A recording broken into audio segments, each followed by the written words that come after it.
小米嘅SU7高速炒車爆燃單嘢，對小米汽車嘅影響有幾大？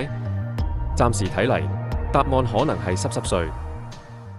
當一班鍵盤戰士同忠實米粉喺度開片互插，抖音博主糯米黃化萌條放車片，真係搞到大交晒嘴。特別係一年保值率有91%呢個硬數據，令唔少花生友對住風雨飄搖嘅小米SU7即刻改觀，變咗666。見到小米SU7創始版擺咗成年，仲係二手場嘅搶手貨，回報仲穩過買藍籌。有網民抵死咁話，做車同 marketing 都係雷軍扮嘢架啫，佢真身根本係基金佬嚟啦。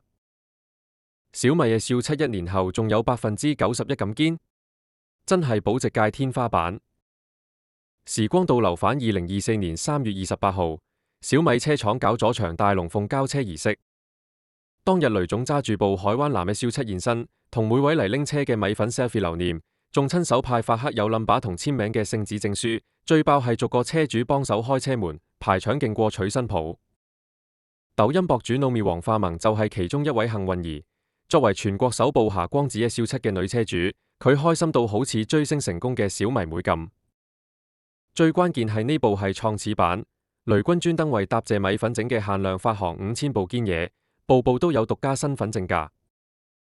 例如泵把位嘅冧把金屬章，副駕前面嘅暗花 logo， 軚盤仲鑲住塊專屬名牌，跟車仲送個寶箱，入面有雷總親筆簽名藍牙鎖匙同埋皇榜證書，認真夠傑味。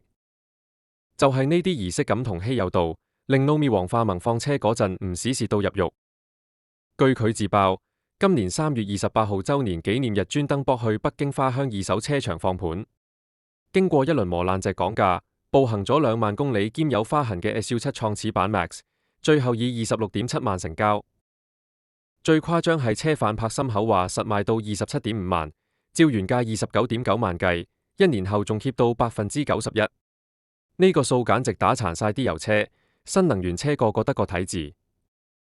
不過有班食花生嘅網民話齋，雷總開過光嘅限量版，第日可能變古董車價。而家就放車真係嘥料啦。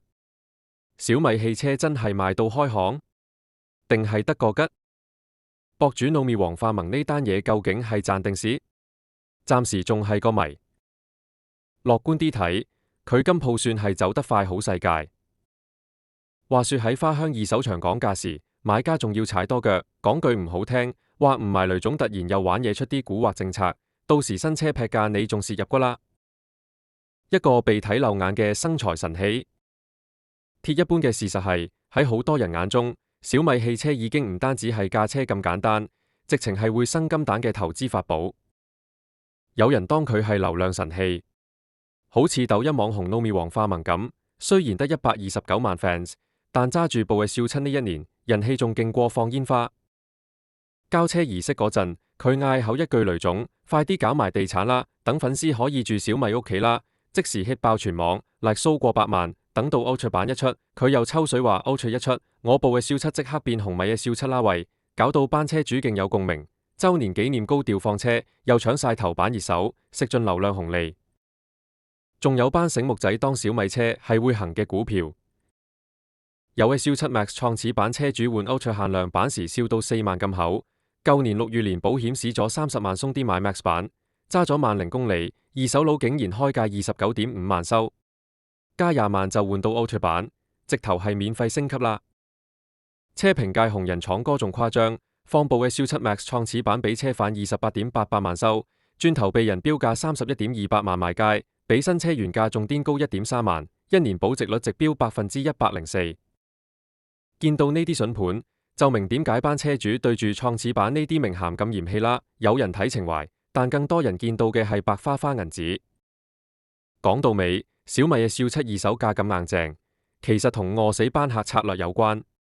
產能追唔上訂單，等足半年甚至1年先有車，搞到二手場個個爭住要現貨。不過小米最近放風，話3月已經交咗差唔多3萬架車，仲話全年35萬架目標濕碎。即係話限量版光環好快會甩色，二手水位越遲放越縮水。睇翻特斯拉班苦主就知，當年30萬嘅馬到3話跌就跌27%，真係喊都無謂。小米呢場魔幻寫實劇。由公路炒車單嘢到網紅放車嘅故仔，小米汽車由出世嗰日就印證嗰句金句，而家班客買嘅唔係件貨，係可以呃嚟嘅社交本錢。背後嗰陣荒誕得嚟又寫實到爆嘅魔幻味，咪就係呢個世代嘅縮影咯。當黃化萌接車詞嗰刻，佢點估到自己會變成新消費時代嘅寓言故事女主角？呢架紫色戰車嘅故仔，唔單止係新能源車踢走舊勢力嘅戰書，直情係互聯網思維騎劫製造業嘅解剖圖。正如同失控作者 Kevin Kelly 講過，未來早就到咗，只係派得唔勻巡啫。所以各位街坊真係要金睛火眼，買車千祈唔好盲搶保價神話。話晒就算係股市都會有黑色星期一啦，何況係科技日入邊產能衝閘嘅小米汽車。雷總就算再神通廣大，都扭唔轉時代巨輪調態啦。今期講到呢度，我哋下期再見，拜拜。